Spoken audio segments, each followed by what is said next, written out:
এক দশকের ধারাবাহিকতায় এবারও প্রস্তুত দক্ষিণ চট্টগ্রামের সর্ববৃহৎ পশুর হাট।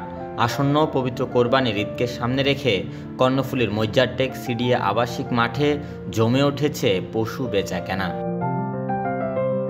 গেল শুক্রবার থেকে হাটে শুরু হয় আনুষ্ঠানিক বেচা বিক্রি। প্রতি বছরের ন্যায় পোস্টার, ব্যানার ও প্রচারণায় চলছে দিনরাত মাইকিং। ইতোমধ্যেই চট্টগ্রামের বিভিন্ন উপজেলা ও দেশের উত্তরাঞ্চল থেকে গরু, মহিষ, ছাগল ও ভেড়া নিয়ে আসা হয়েছে হাটে। এটার ওয়েট কত, ওজন কত হবে? 20 মণ। এটার দাম কত দিয়েছেন? 10 লাখ। কবে আসছেন? গত রোববারে। আচ্ছা, আপনারা কি এর আগে আসছিলেন?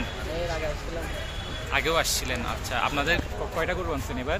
গরু আমরা আনছি 17টা আমার কাছে। কুষ্টিয়া থেকে আমরা মোট 10-12 গাড়ি, একটা গাড়ি 15-14 এভারেজে 14টা ধরা যাবে। চাপার থেকে ভাই গরু ভালো গরু নিচ্ছে, গরু মোট 50টা নিচ্ছে। চট্টগ্রাম আমরা মোটামুটি 10 বছর থেকে আছি। চট্টগ্রাম কক্সবাজার মহাসড়কের সাথে লাগোয়া ও যোগাযোগ ব্যবস্থার সুবিধা থাকায় দক্ষিণ চট্টগ্রামের মধ্যে এ হাটের গুরুত্ব রয়েছে মানুষের কাছে। বিভিন্ন উপজেলা ছাড়াও উত্তরাঞ্চলের বিভিন্ন এলাকা থেকে বিক্রেতারা 5 থেকে 7 হাজার গরু, মহিষ নিয়ে প্রতি বছর এখানে আসেন বলে জানা যায়। এবছর এখানে বিক্রয়কৃত পশুর উপর 5% হারে হাসিল নির্ধারণ করা হয়েছে। বিভিন্ন জায়গা থেকে এই বাজারে মূলত ওনারা অধীর আগ্রহে এই বাজার থেকে প্রতি বছর পশু ক্রয় করেন।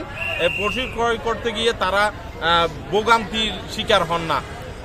ধরেন আমরা সরকারের যে নির্দিষ্ট ইয়া রয়েছে, হাসিল রয়েছে, ওই সরকারের নির্দিষ্ট হাসিল থেকে আমরা কিছু ডিসকাউন্ট দিয়েও আমরা বেচা বিক্রি করতেছি। চট্টগ্রামের এ পশুর হাটে কুষ্টিয়া থেকে নিয়ে আসা আনুমানিক 20 মণ ওজনের কালা মানিক সহ আছে বিভিন্ন আকারের কোরবানির পশু।